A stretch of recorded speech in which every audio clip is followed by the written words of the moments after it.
NaLa, baby. NaLa, baby. Yeah. Hi, welcome to the NaLa Pickleball Podcast. I am your host, Lauri Burgett. Here with me is Natalie Fisher. Yes. Say hi. Hi. Hi. So this is our very first podcast. Welcome. Thank you for joining us. Yes.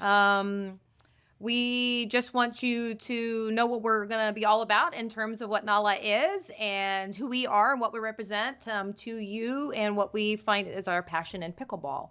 So I'm going to let Natalie explain what NaLa means. Okay. Perfect. So NaLa, so let's just we'll really break it down very simplistic. Na, Natalie, La, Lauri, NaLa. But in addition to that, let me just pull up my information here. So NaLa is very symbolic because NaLa is the feminine name originating from many African cultures. I was born in Uganda, FYI. In Swahili, this name means queen, lion, and successful. So when you think about a pickleball brand that represents the two of us, it was so fitting and so perfect. And Lauri came up with it, so I'm eternally grateful. So that's kind of the origin, the story behind the name. Right. But we'll get into more of that. So NaLa Pickleball. The origin story. Yes. Yeah. And honestly, it's hard to come up with something that you think represents your personalities. Right. And for us, our partnership. So Natalie is my women's doubles partner. We met about 18 months ago when I kind of picked up pickleball really for the first time. Right. Just a little story about me and how I got into pickleball is I am retired law enforcement, Phoenix PD. I worked there for 30 years. I am a retired commander. I have... First responders, badass, don't mess with her. That's right. Here we go. We know who we are. But also, my whole background in life is all about sports. I played softball at a young age, kind of went through and played competitively and all those things. Anything I do, if I pick up a racket, it's going to be competitive. Yes. If I'm playing a card game, it's going to be competitive. Yeah. All right. Yeah. So I retired and really didn't know what to do with my time, but I knew that would probably involve a lot of physical activity. And I was a basic training sergeant in the police academy. I did martial arts, throughout my life. I coached sports for high school kids, all-stars, and, so little leagues, things like that with my kids, did all that. So for me, I am wired that way. I'm wired to be competitive. I'm wired to be strategic. I love to spend the time with anybody that's important to me. And those are the things that I love to do and share with the people that I enjoy having in my life, including my kids, my friends, my husband. I played golf, met a lot of people, stepped onto a pickleball court. I actually stepped onto a tennis court wanting to learn tennis and heard these weird sounds coming from the court next to me, looked over and it looked like everybody was just having a ball hitting this little wiffle ball. Yeah. And I remember just thinking, what are they doing? And the coach came over and said, hey, we're playing pickleball. You want to join us? And he had the paddle, he had the ball. I jumped on the court waiting for my friend to show up. We hit it around for a little bit. I thought it was fun. My friend shows up to teach me how to play tennis. I did that for probably, I was nice. I lasted the whole 30 minutes, but I have not been to a tennis court since. I get it. Went right over to the pickleball court. Not because tennis wasn't fun, but it looked like there was a lot more people involved in the pickleball court, and that looked a little less intense and a lot more fun, a lot more my speed. Because I love table tennis. I love to play ping pong. Right. And I played racquetball at a certain point in my life and did some competitive things like through the police games and things like that. So it's natural for me to want to be competitive. Fast forward, I end up joining the JW Marriott in Phoenix, Arizona, over at Desert Ridge, and hit the ball a little hard because I am competitive. And some of the girls there said, well, you need to meet this girl that hits hard as well. I broke one too many fingernails doing that. Yeah. And kind of steered me towards Natalie. I just got a name. I didn't get to put anything together with that. And then somehow or another saw her on the court, said hi. And Natalie's very outgoing, talks to everybody in the court. If you're not stopping her to ask about her hair, her nails, her outfits, or her shoes, which is not what I would have stopped you for. Yeah, no, I know. But we just got competitive on the court and decided to play women's doubles, and were successful pretty quickly, starting off just being kind of overpowering. Right. Where we had advanced and we played a level of 4-5 now. So, it probably took us about a year. I think we went from playing 3-0 in one of the APP tournaments. And fast forward a year later, we're playing 4-5. We just came back from Vegas And Cup. we Here's won an update. gold. We won gold. We y'all. did. It was There awesome. is. Yeah. And so, that's my journey. That's how kind of I'm wired. And certainly it's my passion every day. It would be my choice every single day. If somebody asked me what my favorite thing to do would be, it would probably include pickleball and eating breakfast. So that's cool. So, And fruity drinks too. Fruity that's right. cocktails. Fruity cocktails. Yeah, it's about fruity cocktails. Yeah. But Yeah. and I have a great support system in my husband and my kids and everybody that, knows that I'm wired this way and is happy that I found something I'm so passionate for. So that's important too. We'll get into that topic later. Right. But I'll let Natalie explain, tell your story. Yeah. So, not even similar to her story at all, No. but we came together through pickleball. I'm not retired, unfortunately, No. but I went to school to be a sports broadcaster. So I've been around sports my whole life. I was a high school, college tennis player. My dad actually was a world-class tennis player, played in Wimbledon, through our whole lives. And it was all that I knew. So I was like, when I would look at other people's dads and they were in suits, I was like, oh, my dad wears Fila every day and he has a tennis racket. It was all that I knew. But anyway, so tennis was a huge integral part of my whole life. And then I fast forward, this is 2.5 years ago, going on 2.5 years ago. I was kind of in a really transitional time in my life. I was newly divorced after, a 20-year marriage. I had a son who had gone off to college, so I was an empty nester, and I worked, and I was like, oh, what was me? Like, what am I going to do with my life? And my dad at the time said, why don't you come and try this pickleball thing? It's, and we're actually from Washington State, which is where it originated. Oh, there you go. Yeah. And so anyway, so my dad says, come and try this pickleball. And I looked at my dad and I said, Dad, are you kidding me? Seriously? That is God's waiting room, and I have zero interest in that. But very reluctantly, kind of kicking and screaming like a little bratty child, I went to this thing where they had like an open house, and you could demo paddles, and they had games, and it was kind of this big social thing. Right. So I show up with my dad to go try this thing called pickleball that I had seen like in, all these active adult communities and whatever. And so I go and I pick up the paddle, and on my way to actually, before I even hit a pickleball, I run into some people that I know through work, somebody, a former colleague, and he's playing on the court with some other people.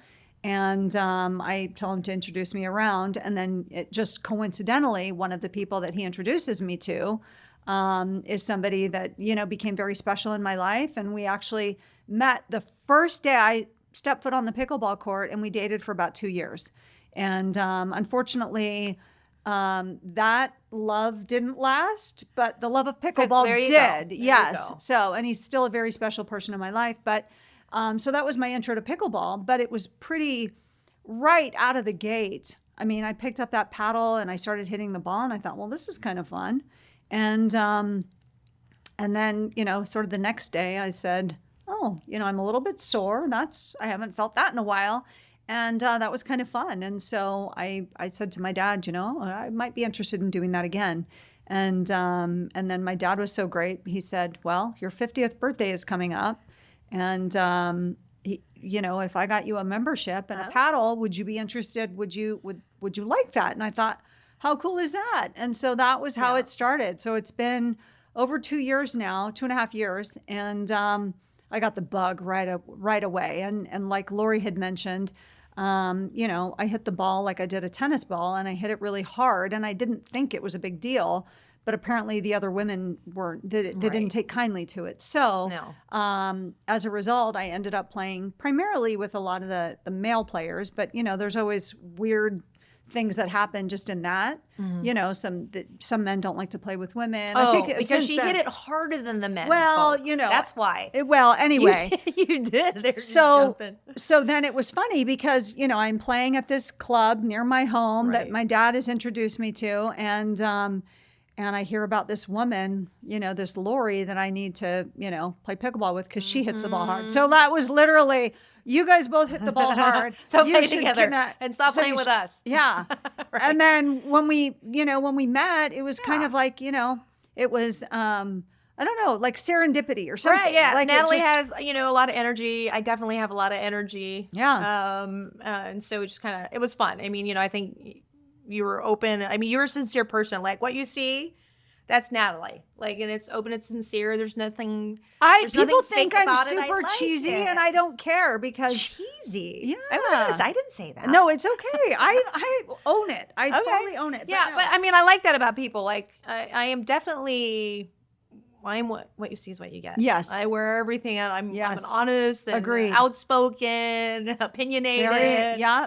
And so, I mean, even if we don't agree, like that's fine with me. I like the conversation, and it's that's the stimulation you need to forge friendships. Right. But on that note, too, we want to talk about, and what we hope to do more of on our podcast for you is if you are a beginning pickleball or thinking about playing pickleball, or looking to get, good or go pro. And, we have some of our own goals that aspire to actually playing some type of senior pro at some point. Right. And like I said, we play at a 4-5 level. We just won another gold medal, which we really like. And so we want to share like with gold you our medals. goals. We Yeah. do. They're hard to get, though. They are not easy. They are not easy. My grandson pulls them out and tells me, 2, 2, 2, 2. Yeah, the silver ones, it's not gold. But it laughs at me. But again, like what we were saying is, so all of a sudden, we've got these two women, middle-aged women, actually more than middle-aged, right? Stop. Like over the age of 50. No, it's okay. It's okay. Like, because we want to motivate and inspire other people like us, right?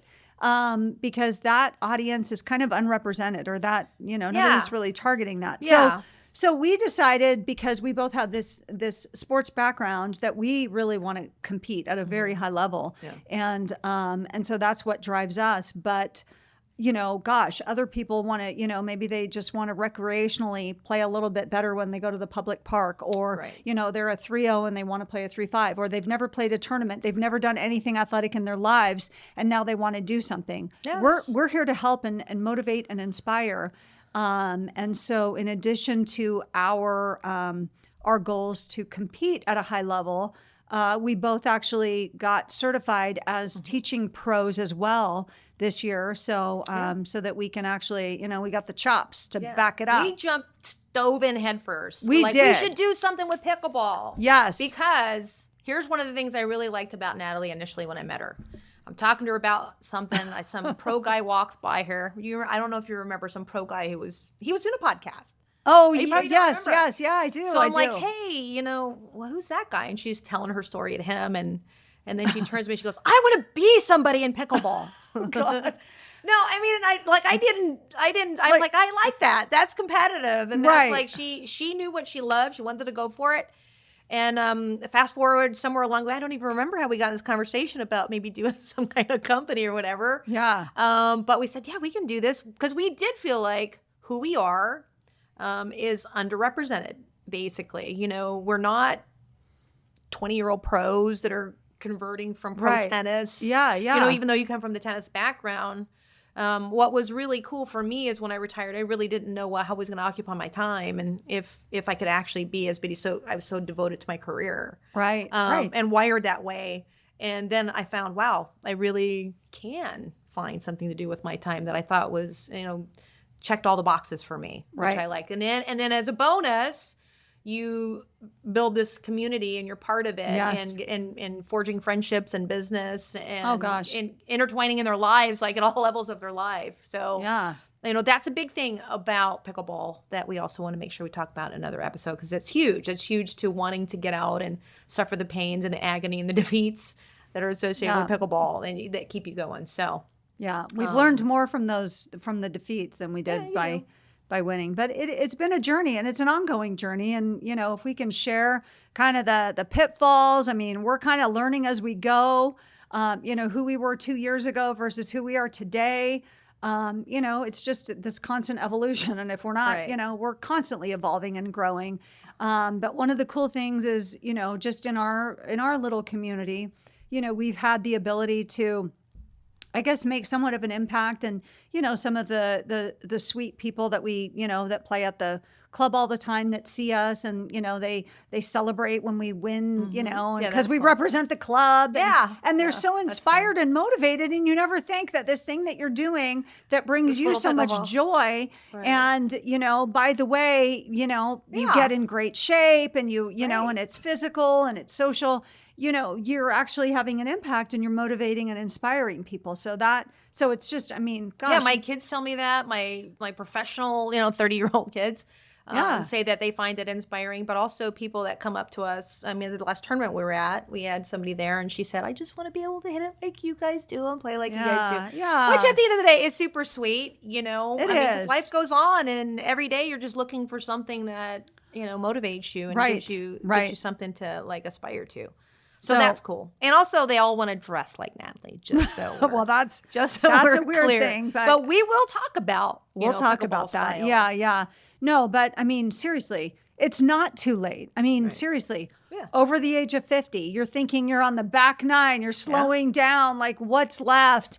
And all of a sudden you get re-inspired and there's this fire within and it's like, let's do this. Like, let's go. Let's go. Yeah. Let's figure this out. Let's have a podcast. Let's play pickleball. Let's do some merchandise. Let's inspire people. Let's do some vacations. Let's all kinds of things. So coach. There's been so many opportunities. Really, it's like they just fall in your lap, which kind of has been a symbol of my life. If it falls in my lap, I usually take it. Right. So there we go. So we're on our journey. Join us. We want you to be a part of this. We want to share it, and you can laugh at us along the way. We can be very self-deprecating. But we're happy to be here and to be able to be doing this and sharing this. And join our pickleball tribe.